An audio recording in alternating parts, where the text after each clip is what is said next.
Let's talk about the impact that aging and in-home services has in our community. Well, I will just tell you, it's big. It's a large impact. We've talked about it before. You are the premier resource for older adults in our community. Yes. So we serve those three populations, those target populations: older adults, people with disabilities, and family caregivers. And so we serve a very diverse group of individuals. I think that our name kind of faults us that it's only older adults, but we aren't. We serve, our oldest client was 106 last year. Wow. Yes, but our youngest was only a couple months old. So we serve people of all ages, of all backgrounds, of all financial impacts. So it's really, we like to call ourselves that one-stop shop for anything you need for information, referral, and assistance for those populations. So yes, we do serve about 58% of people below the poverty level, which is where our government-funded programs really come into play. But we do also have local funding. We have centers that provide no-cost services, like our Family Caregiver Center.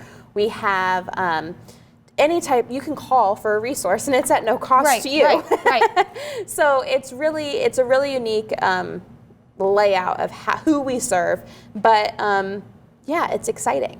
Well, and the other thing, people may think that, you have to be in a certain financial situation to get help. You should always call. You know, we joke that just call us, but you really should, because you don't know if there is a resource that can help you or assist you, or it may just be that you know where to send someone. Well, and I think that's a big thing that I really want to stress, especially into 2022, is you don't need to know what you're calling for. Right. I think that there's a handful of people who call and they're like, you sound like you might be able to help me, but I don't really know what I need help with, but I know I need help. Perfect. We will walk through. Of course, there's going to be those personal questions that we've talked about.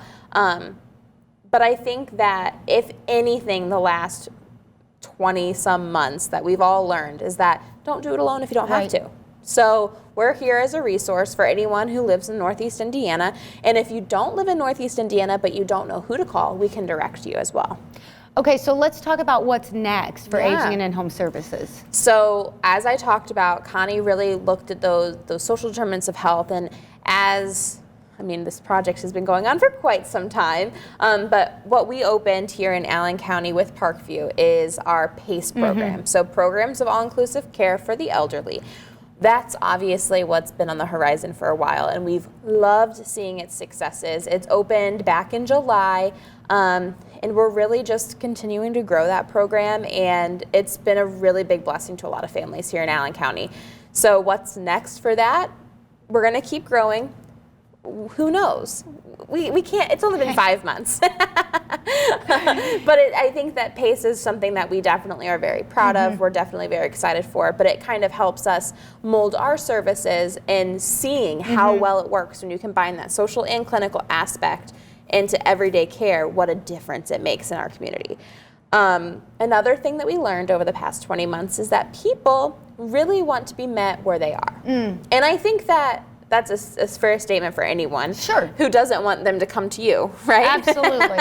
So what we've really learned to adapt and to integrate into our services is that tech piece. So we've done lots of pilot programming with other organizations, doing just applications on your phone, those instant messaging platforms, but also we've done something with GrandPads, which I think we talked about this last year.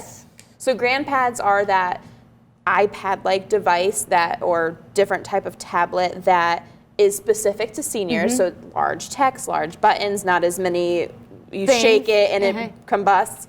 Not that I have personal experience with my own phone. I've never done that.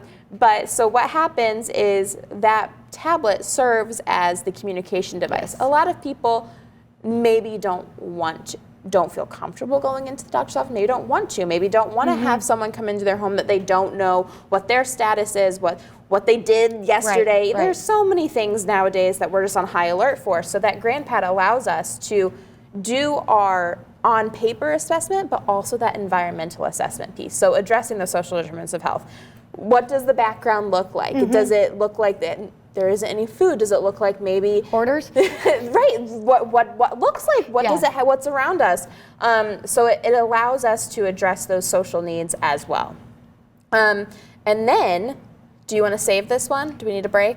Yeah, we'll save it. We will talk about that and what is trending coming up next.